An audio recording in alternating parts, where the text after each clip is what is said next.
Le mardi 10 septembre 2025, il y a eu le mouvement Bloquons tout, qui avait mobilisé 80 000 policiers. Alors ça m'a fait halluciner quand même, 80 000 policiers alors qu'ils prévoyaient 100 000 participants. On est quasi sur un flic par manifestant, tu vois, c'est vraiment, c'est de Kizomba. C'était de la Kizomba qu'ils avaient prévu. Non,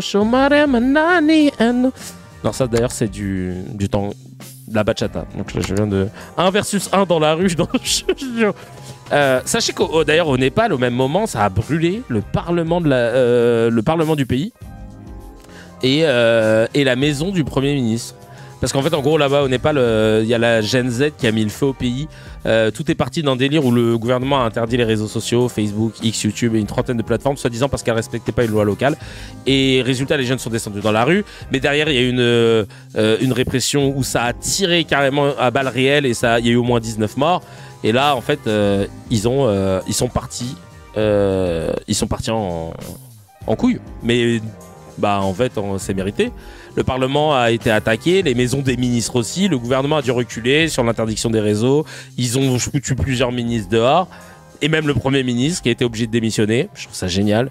Bref, voilà. Le Népal, la jeunesse a dit stop. C'était pas que pour une histoire de réseaux sociaux, on va pas réduire à ça. Hein. Évidemment, derrière, t'avais la corruption, le chômage, l'arrogance des élites qui ont.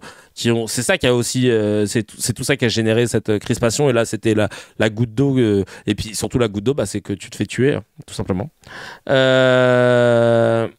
donc, je vais vous montrer. Hein, c'est ouf, hein, vraiment là pour le coup. C'est assez impressionnant. On peut rêver, nous aussi, d'avoir la même chose. Hein, ce serait top. Parce que le Bloquons tout était vendu au 10 septembre comme un petit peu l'événement qui allait partir en vrille, hein, pour certains. Ou un vrai mouvement social qui est né en plus de façon assez spontanée, c'est-à-dire qui n'était pas encarté par un parti ou par des syndicats connus jusque-là. Bon, on a de la marge en vrai, parce que nous, tu vois, on a une brasserie qui a brûlé et tout le monde a sauté sur l'occasion pour dire qu'il y en avait marre des casseurs, blablabla. Je ne sais pas si vous aviez vu cette vidéo, je vais vous la montrer. C'était à Châtelet.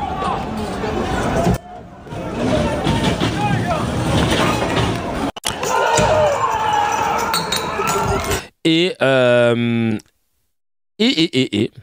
en fait, la vérité derrière cet extrait, c'est que c'était pas les casseurs qui avaient mis le feu à cette brasserie. Et c'est la procureure de la République de Paris, Laure Becchio, qui l'a précisé. Parce que tout le monde avait sauté sur l'occasion, hein. Tout le monde en disant regardez, c'est scandaleux, machin. Je tiens ici à signaler que, à ma connaissance, certains médias ont d'ores et déjà diffusé des images d'un incendie d'un restaurant dans le quartier des Halles Beaubourg.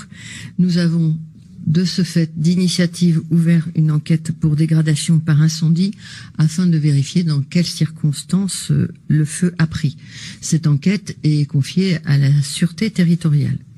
En l'état de nos informations, il pourrait s'agir d'un départ de feu involontaire lié à l'intervention des forces de l'ordre pour faire face à des regroupements denses et particulièrement hostiles dans le secteur des Halles. J'ai cru au début que de regroupement de danse, elle avait dit. Je me suis dit, putain, ça va. T'imagines, face à un regroupement de breakdancers et notamment de 2 vogueurs.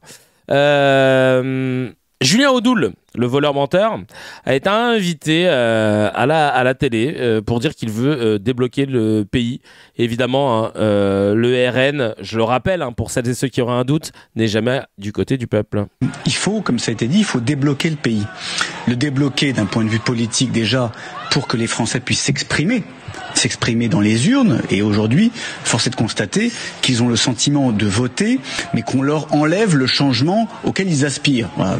Si on prend les résultats des européennes en 2024 et des législatives de 2024, il y a eu un vote qui a été extrêmement clair pour le changement, en tout cas pour une rupture avec la politique qui est menée par Emmanuel Macron. Il n'y a pas eu changement. Et puis ensuite, il y a quand même la question. Vos électeurs, pas du tout. Qui demandent. Il y a la question de l'ordre public. et de la répression. On parle beaucoup, effectivement, d'éducation et autres. Il y a la répression de ces mouvements gauchistes qui ne veulent qu'une chose, c'est pas la revendication, c'est pas la conquête sociale, c'est la dévastation. Donc il faut, quand c'est possible, les interdire, quand c'est possible, les assigner à résidence, les démanteler, et les interdire, parce que certains sont extrêmement référencés. Vous avez des associations d'extrême gauche qui ont des comptes, qui ont des réseaux sociaux, qui sont suivis par les renseignements et qui ne sont, encore une fois, pour trouble à l'ordre public, par exemple, pour violence. Mais comment vous pouvez a priori dire à quelqu'un qui va trouver l'ordre public mais parce que des dons de divination, vous le savez très bien, vous avez des organisations que l'on retrouve systématiquement depuis la loi El Khomri d'ailleurs, qui répètent leurs saccages, leurs razzias et leurs agressions. D'ailleurs, je pense à une militante d'un collectif féministe qui a été sauvagement agressée aujourd'hui place de la République, collectif Némésis, par des militants d'extrême gauche. Bon, visiblement, ça ne choque pas la bien-pensance, mais vous avez ce climat-là. Et face à cela, il n'y a que la répression qui pourra agir. Préventive alors. Mais pas la répression préventive. Encore une fois, on les connaît, ils agissent, ils ont des comptes sur les réseaux sociaux, ils ont des modes d'action qui sont violents. Il peut pas y avoir de mise en examen préventive, monsieur Oudou. Mais quand on a une manifestation où vous avez des membres identifiés de tel ou tel groupuscule identifiés qui commettent à la fois du vandalisme, de la dégradation de mobilier urbain ou du vol, excusez-moi, on peut intervenir. On a vu ces questions, rappelez-vous, quand... Bon, il raconte de la merde, hein, voilà, comme d'habitude. Moi, ce qui me fascine, c'est qu'on lui donne encore la parole. Moi, ce qui me fascine, c'est qu'on lui donne encore la putain de parole, quoi. Et surtout, qu'il y ait des gens qui pensent encore que le RN, c'est le parti du peuple. Vous voyez bien, il s'en bat les couilles du peuple. Parce qu'ils pensent que la classe populaire qui vote RN, elle se dit pas que elle en a marre de devoir qu'on lui dise de resserrer la ceinture, etc. J'aurais bien aimé voir un peu pour le coup, là, ça aurait été intéressant d'avoir des gens de la classe populaire ou de la moyenne classe qui votent RN et de voir leur ressenti quand ils ont appris. Ah mais si, en plus on avait vu, il y en a, ils étaient un peu dans le déni, mais tu vois de voir que la classe dirigeante dans ton parti, c'est une élite bourgeoise qui en plus détourne des fonds publics. Est-ce que ça... Ah non, mais ils étaient dans le déni, c'est vrai. Bah ça, c'était surtout les petits vieux qui étaient là, genre non, mais oh, vous savez, ça c'est les médias qui racontent ça, machin. Non, j'avoue. Mais n'importe quoi, vraiment, c'est news, ils inventent n'importe qui reconquête, ils invitent n'importe qui reconquête aux législatives, c'est 0,7%. Ils représentent 240 000 personnes en France, ils sont là H24. Non mais c'est clair, 0,7%. Mais ils sont pas, ils ont pas de reconquête, le parti de Zemmour, ils n'ont pas d'élus dans l'hémicycle. Ils n'ont que Sarah Knafo, députée européenne, si je dis pas de bêtises. Ils ont 2 des députés européens, je crois. Mais c'est une dinguerie, Zéro siège. Non mais c'est une dinguerie. Bref, toujours sur Bloquons Tout. Donc vous voyez, le RN, hein, si vous aviez des doutes, évidemment, ce n'est pas l'intérêt du peuple qui les concerne. Ils s'en foutent. Alors il y a une vidéo, rien à voir, une vidéo d'émeute que je vais vous montrer, mais c'est juste un gars qui m'a fait triper. C'est Où est Charlie. Essayez de le retrouver. Bah, pour le coup, en fait, en vrai, Où est Charlie, c'est trop facile. Théma, comment il braque son LBD. En vrai, à la base, la vidéo, c'était pour ça. Et c'était pas tant pour ce... Mais Où est Charlie, c'est très drôle, mais Théma, ce qu'il a fait, le flic, il a cru qu'il était dans Call of Duty, à braquer quelqu'un au niveau du visage. Hey, casse-toi, fils de... Non mais, frère...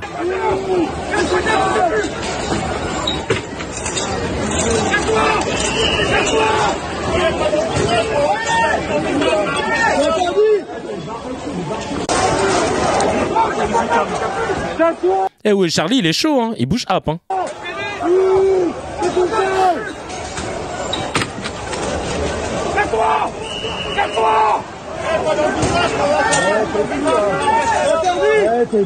Il est barchon, ce mec. Son gars qui lui dit Quentin, ça va pas du tout là. Viens avec moi.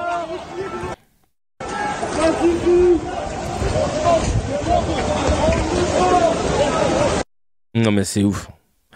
Il est en VR, il se rend pas compte que c'est IRL, je te jure. Non mais c'est dingue.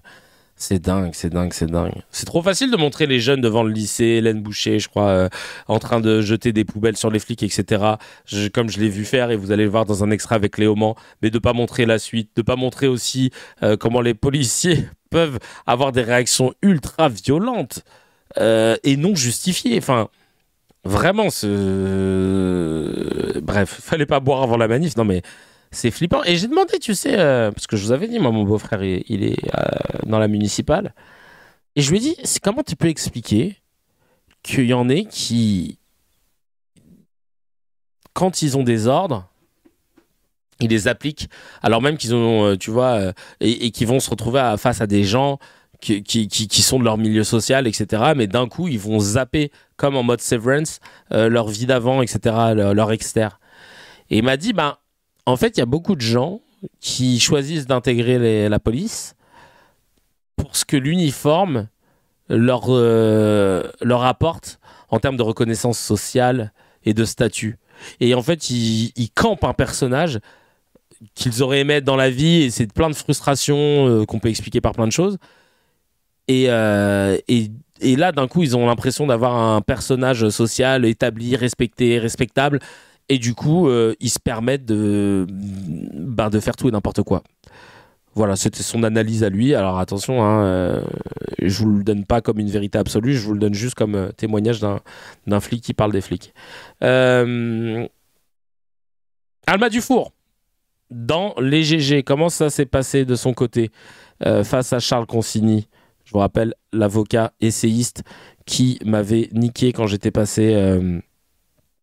comment ça s'appelle quand j'étais passé dans On n'est pas couché pour mon livre sur les fake news, du coup, qu'on avait écrit avec Hamza, et le mec n'avait pas lu mon livre, et donc il m'avait attaqué sur un tweet que j'avais retweeté concernant la liberté d'expression, où il me dit, en fait c'est un tweet d'Ali Badou qui avait retweeté un tweet, je sais plus c'était quoi, qui citait quelqu'un, en gros qui disait, Ali Badou qui disait on peut pas laisser parler, je pense que c'est notre responsabilité quand on invite des gens d'extrême droite, donc c'est pour ça que moi je préfère ne pas en inviter, un truc comme ça, tu vois. Et donc il me dit, donc Kevin Razi, vous êtes en train de dire que vous êtes contre la liberté d'expression? Je me suis dit, ah putain le bâtard, j'étais préparé à répondre sur mon livre, mais j'avais vu, comme il était assis à côté de moi, qu'il n'y avait aucune note dans mon livre. Il y avait juste le livre. Tous les autres, ils avaient des notes, tu vois, il y avait des petits papiers, des annotations. Moi, il y avait R. Et il a commencé en disant, j'ai lu le livre de Kevin Razi, j'ai lu le livre, et je me suis aussi renseigné, là il pose le livre, sur ses réseaux. Et j'ai vu qu'il avait retweeté un message qui disait, et c'était le tweet d'Ali Badou, enfin bref, quel bâtard, je m'en souviendrai, hein, putain. J'étais pas encore dans le sevi. J'avais pas capté le vice. Et pourtant, j'avais pris 8 heures de média training. Hein. Mine de rien, j'avais pris les choses au sérieux. Des violences dans la rue, c'est tout. Ce qui m'avait permis, c'est le mec qui veut pas lâcher l'affaire, quand j'avais été invité chez Sud Radio, de les renvoyer dans les cordes. Je sais pas ce que j'ai fait, monsieur. C'est ça qui est intéressant. C'est-à-dire que là, on parle d'un feu donc de palettes sur une esplanade, sur un rond-point. Il était 5 heures du matin. Tous ceux qui ont déjà participé à des blocages dans leur vie savent qu'il fait très froid à 5 heures du matin. Nous avons bloqué à peu près 8 heures. Uniquement les camions, d'ailleurs, c'est intéressant de le dire, parce qu'on voulait pas empêcher les gens qui se rendaient au travail de se rendre au travail et qui soient sanctionnés pour ça. Il y a des gens qui travaillent. Mais justement, les camionneurs et les chauffeurs routiers, quand dans le cadre d'un mouvement social, en fait, leur patron est au courant qu'ils n'y sont pour rien, et en général, ça les dérange pas tant que ça, puisqu'ils peuvent rester, se reposer. Par moment, ils s'en sont à 36 heures de conduite sans avoir fait l'essai. Ah bah oui, on a eu beaucoup de soutien des poids lourds. Il y en a eu que 2 qui ont essayé d'écraser des gens, et ça aussi, j'aimerais bien que vous en parliez, parce que en fait, les gens qui s'exposent en faisant des blocages pacifiques, encore une fois, je le dis, pacifiques. Blocage, par définition, c'est pas pacifique, puisqu'un blocage, on empêche les gens de passer. En fait, pacifique, ça veut dire non-violence. Violence, ça veut dire atteinte à la personne et au bien. Donc là, en l'occurrence, le seul bien à laquelle il a été porté atteinte, c'est une palette qui n'appartenait à personne et qui a surtout servi à réchauffer les cœurs. Comme vous avez remarqué, j'ai dit flamme, j'ai pas dit incendie. Et ce qui est intéressant, c'est que vous avez pas rebondi, vous, sur enfin, il y a eu 2 vrais incendies dans la journée. Un qu'on déplore, celui du bus à Rennes, et qui est pour moi pas du tout la bonne méthode, et notre mouvement n'a jamais encouragé des incendies, et notamment, évidemment, de biens qui servent au service public. Mais il y a eu aussi un autre incendie qui a eu lieu à Paris, c'est-à-dire un incendie d'un immeuble qui a été provoqué, évidemment sans faire exprès, par les forces de l'ordre, mais qui interroge quand même sur les méthodes qu'on utilise en pleine rue, au milieu de passants, au niveau de restaurants, où en fait on sait que les hauts vents sont inflammables, que les palets lacrymogènes peuvent créer des incendies. Et j'aurais bien aimé qu'on parle des vrais dégâts, parce qu'en fait cette journée n'a occasionné quasiment aucun dégât matériel.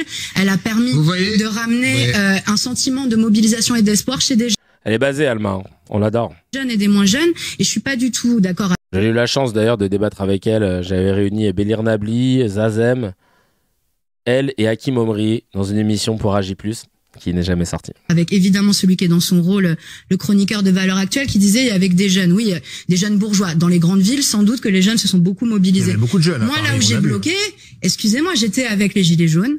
J'étais avec les Gilets jaunes qui sont toujours les mêmes, qui ont toujours les mêmes problèmes de pouvoir d'achat. J'étais avec des ouvriers industriels, des ouvriers de chez Renault, des retraités de l'industrie. Et pour eux, tous les jours, en fait, leur vie est mise à feu, en fait, par les budgets successifs, par la crise du pouvoir d'achat. Et c'est ça qu'en fait, je veux dire, vous réagissez à une image de palette qui brûle, et vous parlez pas, en fait, des violences que subissent les Françaises et les Français.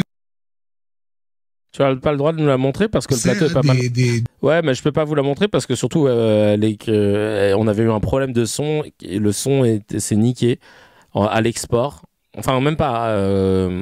Tout s'est bien passé pendant l'enregistrement et le son de l'émission, et c'est pour ça qu'on n'a pas sorti l'émission, il était irrattrapable. Il buguait à un endroit, j'étais dégoûté. Bref, très bas de plafond le consigné, bien sûr, Ordali, tu dis vrai, et c'est marrant comment cette constance dans les médias de toujours être du côté de l'ordre. Moi, ça me fascine, en fait. Ça me fascine et ça me saoule, en fait.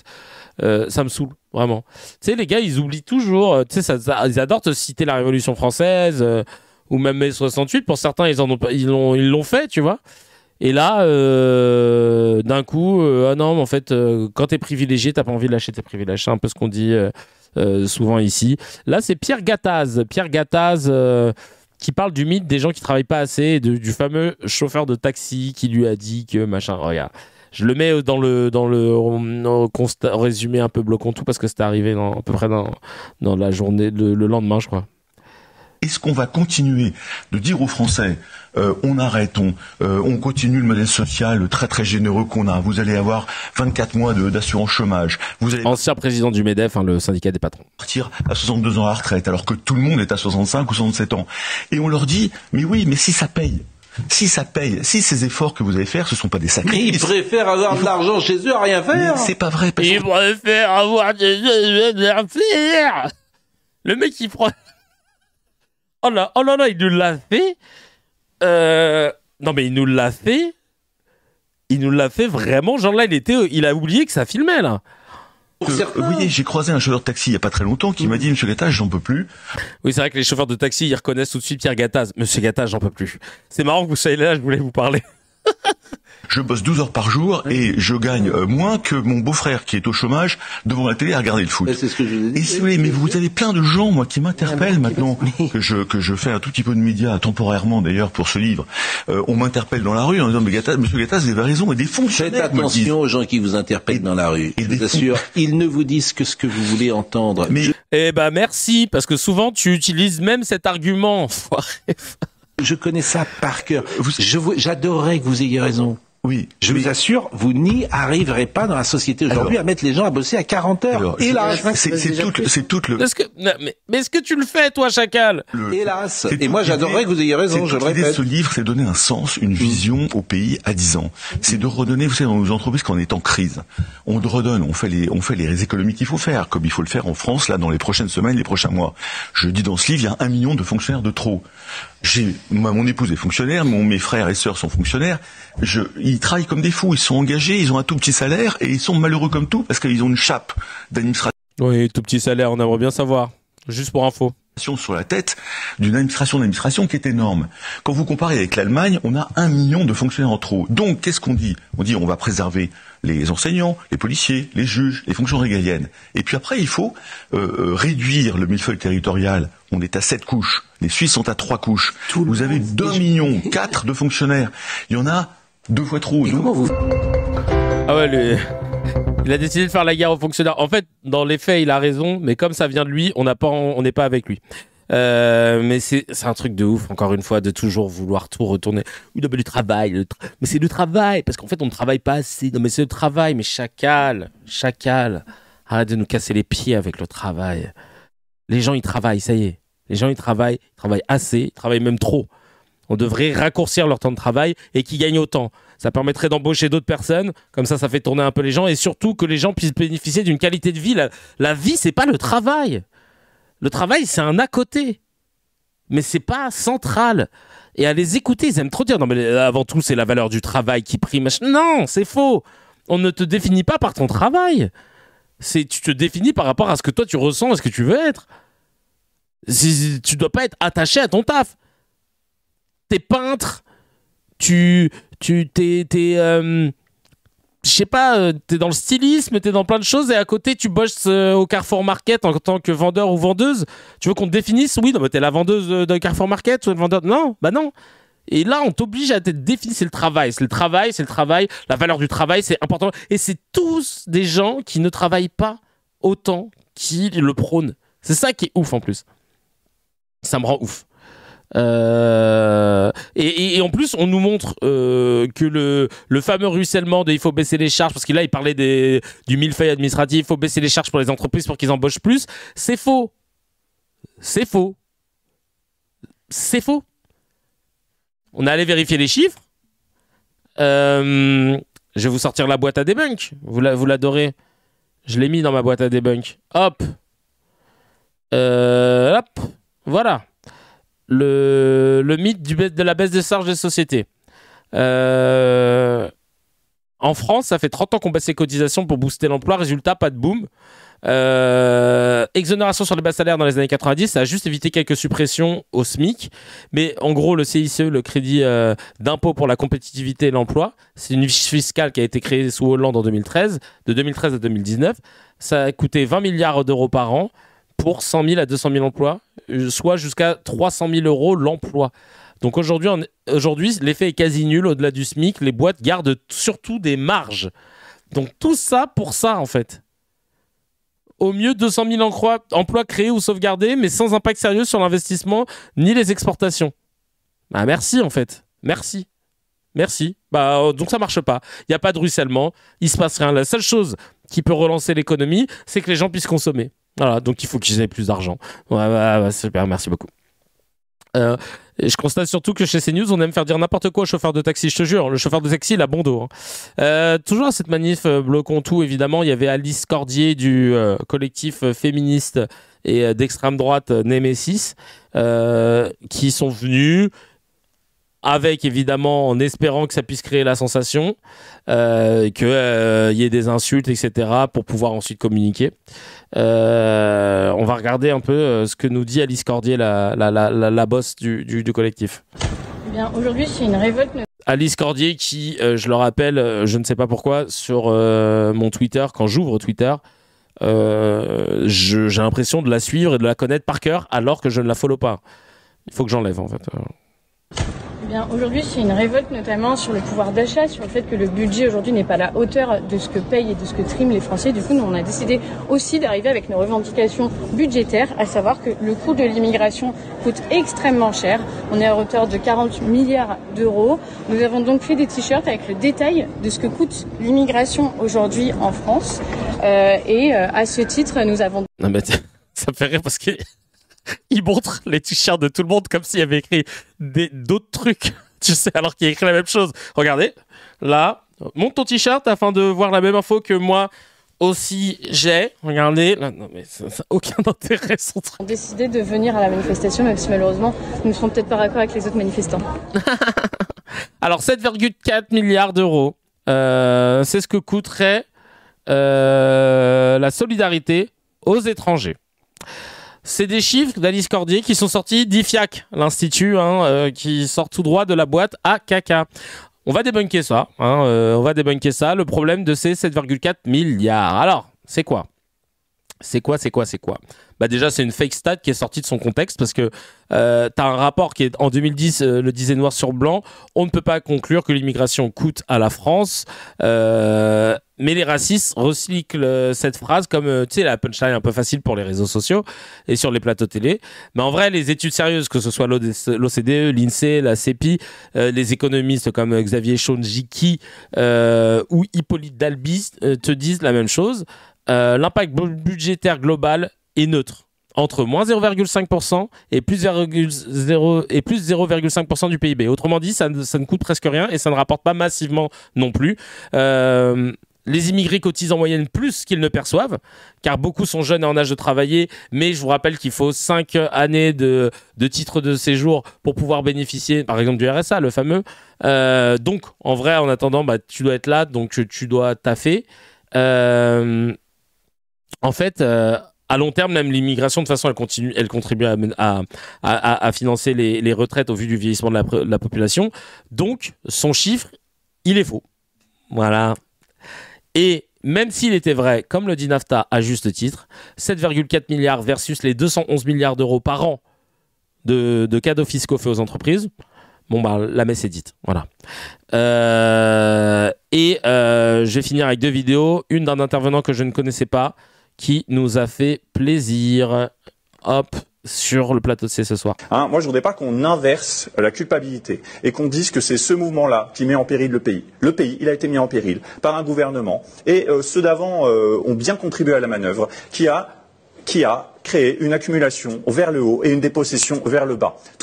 No floues, no news. Les études le montrent. Pas plus tard que cet été, vous aviez le classement challenge des 500 fortunes de France qui le disait. C'est vrai, même Eric Vort l'avait dit concernant ce qu'on disait juste avant sur Alice Cordier. On a x4 sur les 500 familles les plus riches de France depuis 2017. Donc en termes des classes, excusez-moi d'en parler, mais ça reste une réalité. Challenge dit eux-mêmes que ce sont les résultats de politique économique, ce sont les résultats de politique fiscale. Vous avez Xavier Niel lui-même qui dit que la France est un paradis fiscal pour les riches.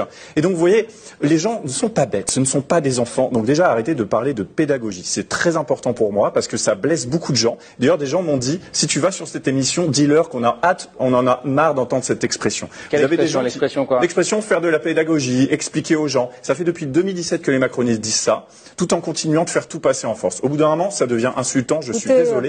Les citoyens ne sont pas des enfants. Je dois prendre mon métier comme quelque chose d'insultant parce que non, vous ne devez pas prendre les gens de haut quand il s'agit de la démocratie. Je ne pense pas que je les prenne de haut. Vous ne pouvez pas comparer des électeurs et des citoyens à des étudiants. Le rapport n'est pas du tout le même, ou alors s'il est le même, ça devient vraiment inquiétant.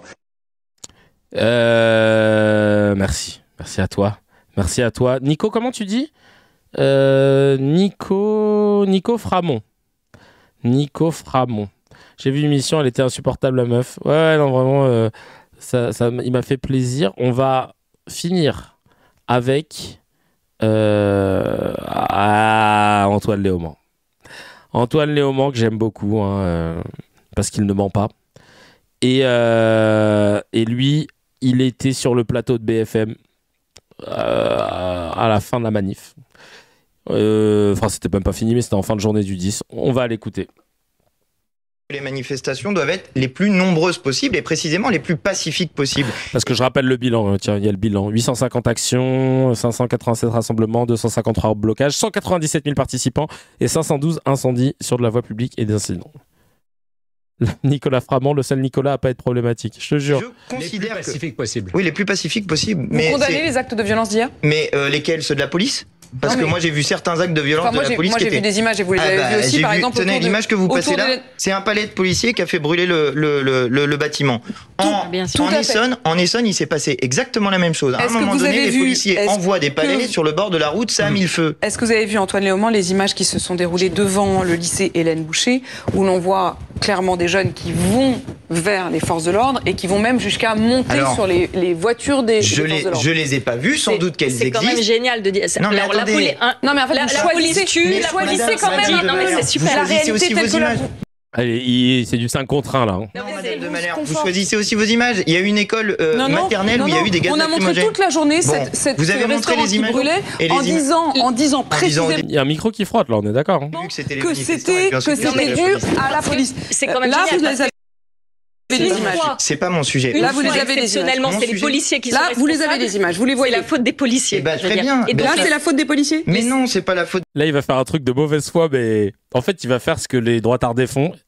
Et j'apprécie. Des policiers, et les policiers blessés se sont blessés eux-mêmes, j'imagine. Ils se sont. Regardez, voilà. Ça arrive. Ça vous paraît. Vous les voyez les images. Des jeunes déposent des poubelles au milieu de la rue pour essayer de bloquer la circulation. Dépose.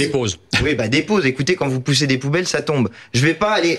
Est-ce qu'il y a des violences qui sont commises ? Attendez, il y a des violences qui sont commises contre des personnes ? Ah, contre la voiture, c'est pas. Mais c'est pas grave. Est-ce que je vais vous. J'avoue. Franchement, il faut un aplomb, parce que tu sais, je veux dire, il y a les images. Il y a les images devant Et lui, il disait... Et lui, il est là. En plus, quand il a dit il les dépose, le gars, il était vraiment en train de déposer la poubelle. C'est ça qui est génialissime. Et après, hop, il relève la tête, style... Vous dire que c'est malin de sauter sur une voiture de police. Madame, je suis député de la République française. Non, je vous demande simplement les voitures, comment c'est nous qui les payons. Bah oui. D'accord. Donc, on va pas vous dire que c'est malin de sauter sur une voiture de police. C'est pas ça le sujet. Mais au motif que certaines personnes font ça, on invisibilise des violences policières. Pas du tout. Non, mais je dis simplement qu'on a également. Moi, j'ai vu circuler.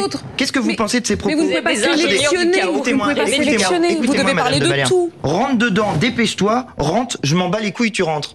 Qui a dit ça? Donc c'est un policier, j'en déduis. C'est un policier. Que dit l'article 434-14 du code de déontologie? Aïe, aïe, aïe, ça y est. Ça y est, il a sorti la boîte à chiffres. 44, alinéa 8. On doit s'adresser à la population avec respect et considération de manière à attirer en retour respect et considération. Non. Ah non, mais vraiment, ça y est. Pour vous, il n'y a de violence que policière. Mais non, il n'y a pas de violence que policière, madame. Aujourd'hui, il y a un ministre aujourd'hui, il y a un ministre de l'Intérieur illégitime qui a été battu à l'Assemblée nationale par près de 2/3 des députés. Ce ministre de l'Intérieur donne des ordres de répression d'un mouvement social qui a pour objectif de faire payer les manifestants. Ah non mais ouais, chien de garde sur 20, non mais je te jure. Non mais tous les plateaux contre lui, il les détruit. Non mais c'est dingue. Il nous a fait plaisir. Et en vrai, pour finir, hein, concernant le bloc Ontout, je le dis et je le répète, mais dans l'histoire, aucun privilégié n'a jamais lâché ses avantages parce qu'on lui a gentiment demandé. Les privilèges, ça se bloque, ça se prend, ça se démantèle. Mais on les cède pas gentiment. Et quand on parle de privilèges, on parle pas d'un fantasme, tu vois, on parle de quelque chose de très concret, de très réel.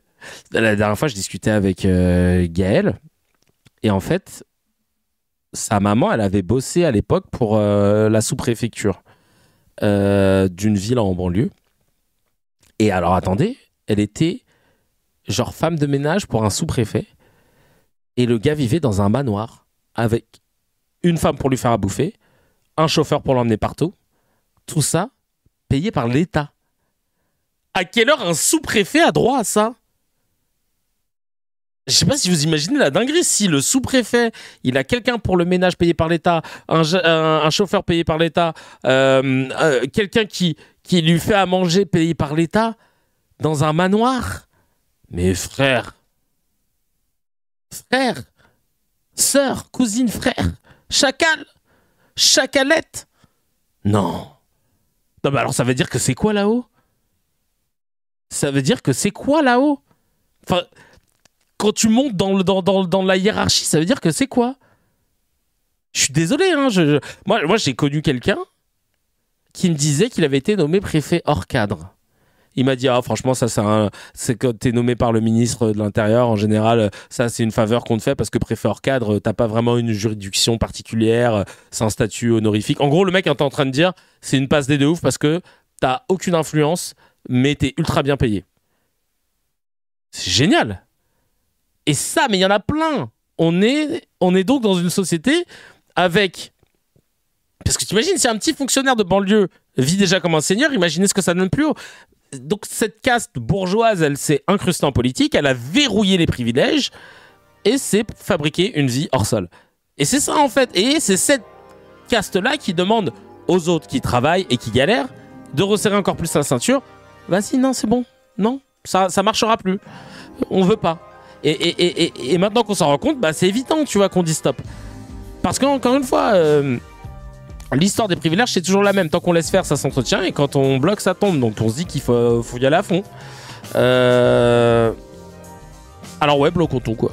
J'ai envie de te dire. Parce que les privilèges, ça se négocie pas. Ça se renverse, ça se prend. Et on n'aura pas d'autre choix que d'une action disruptive pour réussir à mener à bien le combat. Tout simplement. Chacal, si tu as kiffé l'épisode, appuie sur abonne-toi, mets un petit j'aime et clique sur la cloche, ça fait plaisir. Pour voir l'épisode en entier, c'est sur la chaîne CKR Replay que ça se passe. Il y a le lien dans la description et évidemment, l'épisode en entier est disponible sur toutes les plateformes de podcast, Spotify, Apple, Deezer.